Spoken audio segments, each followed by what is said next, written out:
What up, y'all?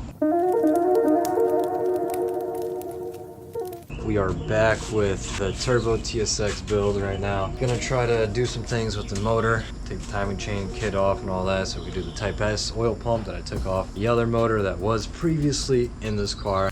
Gotta set this down to TDC and then be able to take things off.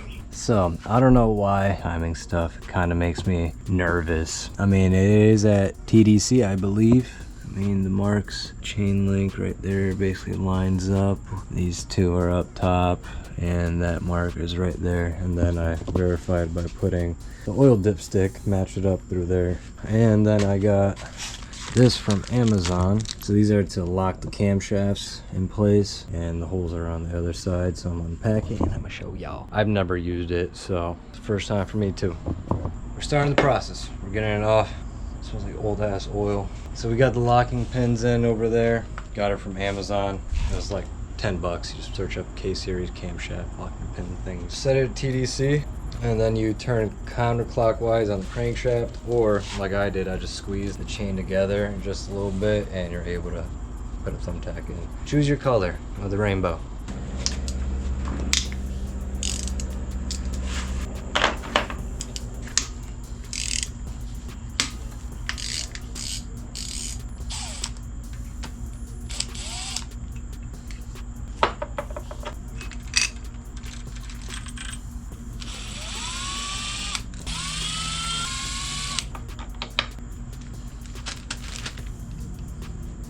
Butterfingers are now oiled up.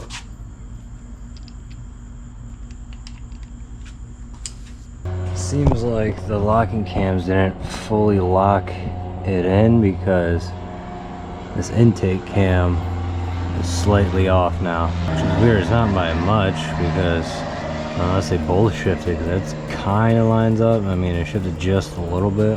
I guess we'll just have to spin it manually.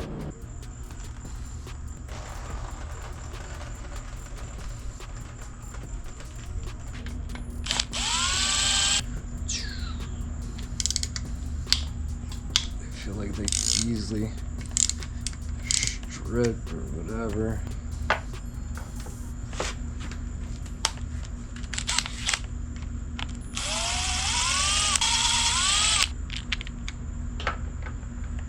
Sorry, neighbors. Would have been worse, you know, if it was fully tightened down, but it wasn't.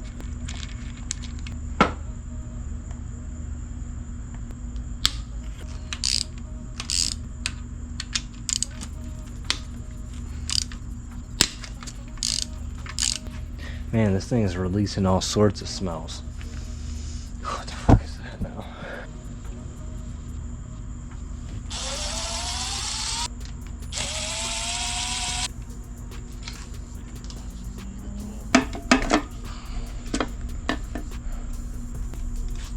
When you're doing a Type S pump, you want to make sure you're getting this little oil restrictor out. You just kind of get a little screw, tap it in, and then pull it out. Tapped here.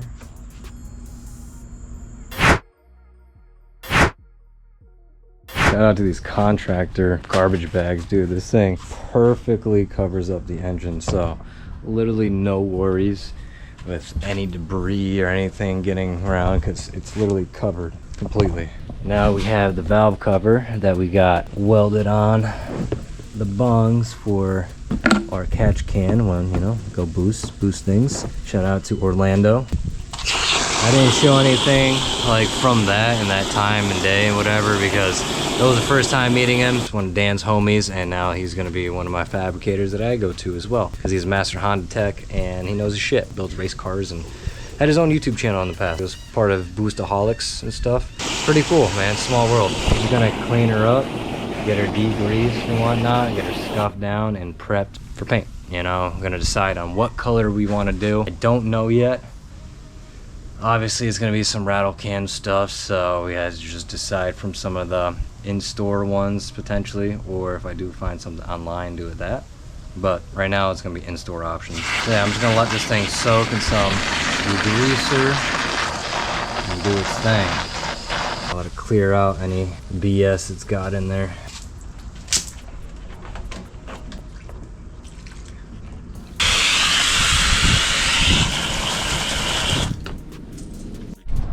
You can tell it's hot, man. Got the canopy out, put up the extra wall. My back was cooking. It's just hot out here, and it's just getting hotter. I got the timing chain cover right here all prepped up. What I'm about to do is get this seal replaced. I gotta find something big enough to whack that out, which I took out my bearing kit somewhere, and I might have a big enough plate. Then I have to see if O'Reilly's has this, because I didn't realize about that seal. But might as well replace that while we're here. And yeah, painted the oil pan, which is over here to show y'all. Repainted the oil pan, nothing fancy. Quick little refresh on them. I got it off, used my number 13 Maddox bearing plate thing from the Harbor Freight kit. Yeah, that worked. You just need a little bit finessing. These things have been in there for a while, so I needed a little bit of extra with the bigger hammer. So now to get it off of this, because it's stuck on the race, like you're doing a wheel bearing. Alright, so we got that out. We got a new one, OEM, matches up. Same. This is the part number. I'm gonna say it out loud. It's 91212 R1B 801. So that is the part number for it. Now we're gonna have to get this thing installed. Now this would be a perfect one to install with as well. Got our little workstation here.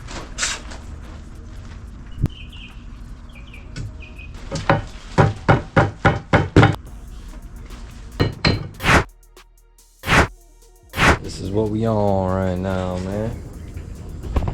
So I'm just recording a little bit. I was just getting to it because we're cleaning up all the services from all the damn RTV and getting that situated. And now we're just getting this pump on and seated. Yeah, it's nothing much to it. We got that plugged up with the 12 mil. For some reason it was a little bit of a pain in the ass to get it out. I tried to do the screw method, but it didn't really grip too good, and then it just pulled out, and then it just kept spinning when I'm trying to put any other kind of screw in it. And what ended up working is grabbing a smaller drill bit like so and start drilling it in a little bit, have it hook in, and then pull out. That's what saved the day.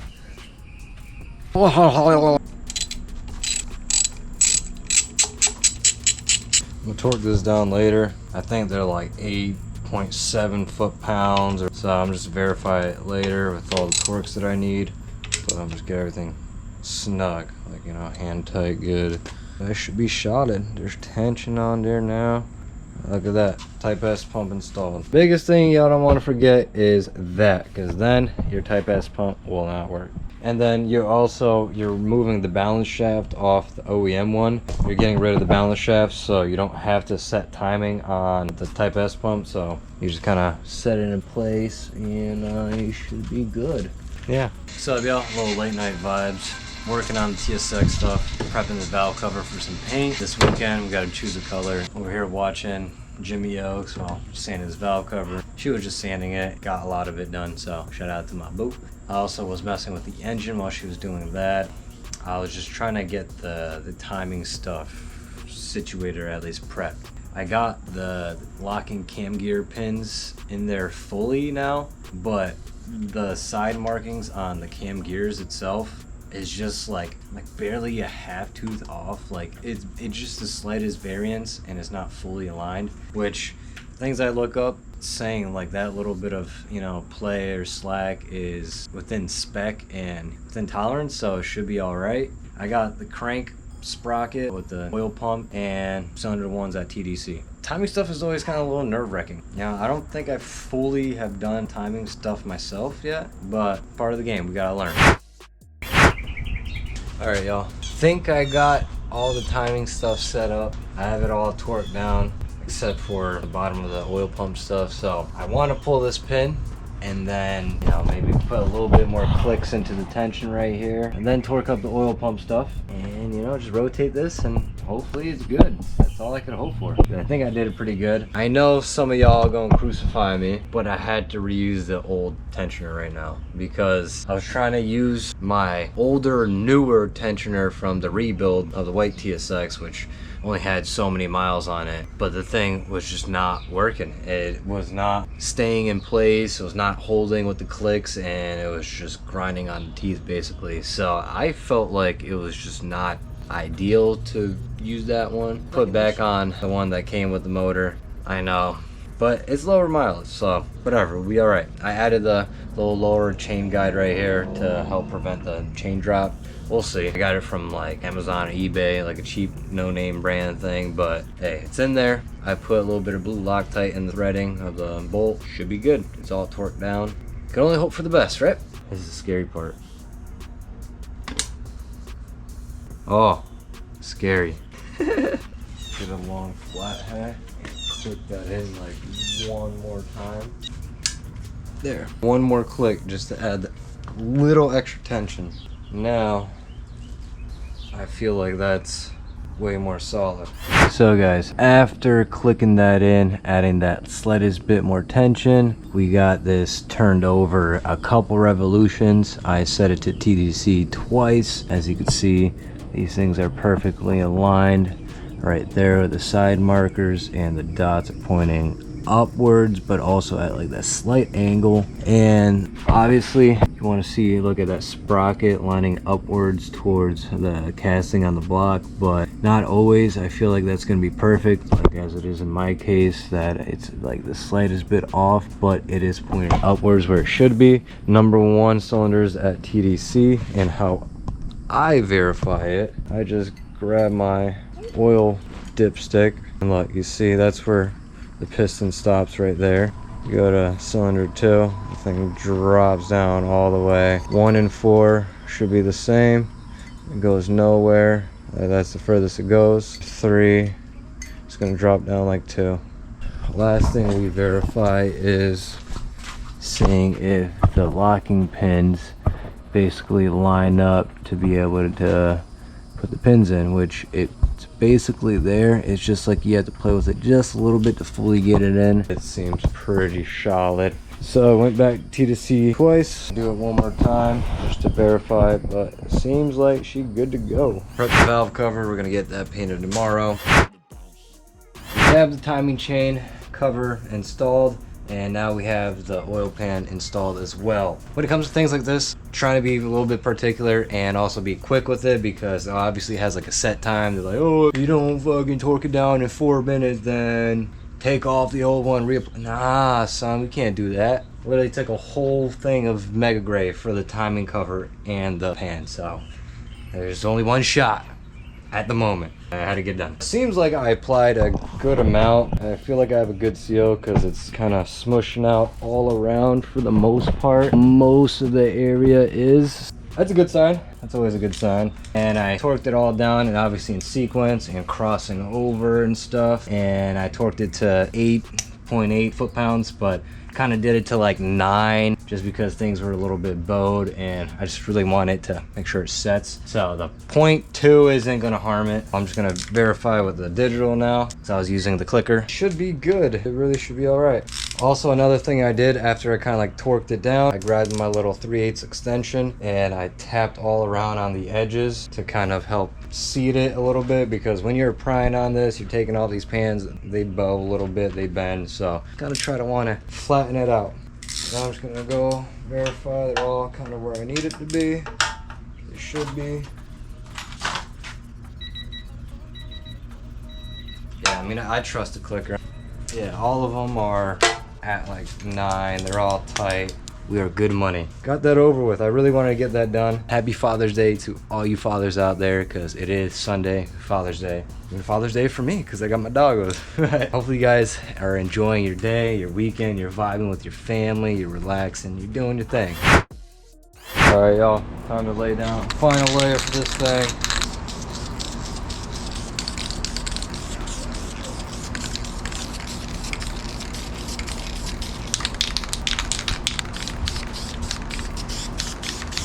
little bit of updates on what is going on with the motor, where we're at, what have we done. Painted the valve cover, we got it on, we got it all set. I used the Felt Pro kit. I don't know why this time around it comes with like that. Really hoping for that chrome look, but I don't know why they put on like some chem film or something on there like that. Oil pan is on, all nicely sealed. I just got a different crankshaft pulley and stuff on. Can't find the other key for the other one we pulled off, so shout out to my boo for finding the other ones. I knew I had some more, but I was really hoping I'd find the key, and I don't know where that's at, but it's all good. Pulling stuff off, I have a spare water pump housing from an Accord. Pulled all that shit off. I'm cleaning it down, so she's soaking to some degreaser right now. VTEC solenoid right here we got from the junkyard. Obviously new seals are gonna go on and whatnot, and clean her up right quick. Should be good. Forgot to show you guys some of this little stuff. This is how some of the OEM parts came in. A little bit of gaskets, the whole VTEC solenoid and strainer, crush washer, pressure switch, the OEM drain pan bolt, which I gotta install that. For the side timing cover, thermostat housing one. Something with the water pump housing or something like that. Rear main seal. You know, I don't usually get an OEM one because, you know, it's just not as convenient. Usually get like the Felpro or something, and kind of a pain in the ass when you're installing it because Felpro one just doesn't seem to hold as good, especially in like this area. Then this whole screen likes to fuck with you, but the OEM one fits like a glove. So maybe we gotta start using the OEM one more often. That one be having problems with that. So I might have to consider getting an OEM one. So you've been following along the series with PERLA, old PERLA here that's been on the jack stands for a while now, coming to this place. We've been making progress a lot more lately than the last 2 years or whatever it's been. Feels good. So thank you guys for being here and part of this journey. Can't wait to have this turbo, but I really just want this in the car, make sure it's all working good, and then, you know, we go from there. Stay tuned for all the other videos and updates. Peace. I never take a day off, work around the clock, my engineer getting paid off, rock like Ace up, like the weed and take off.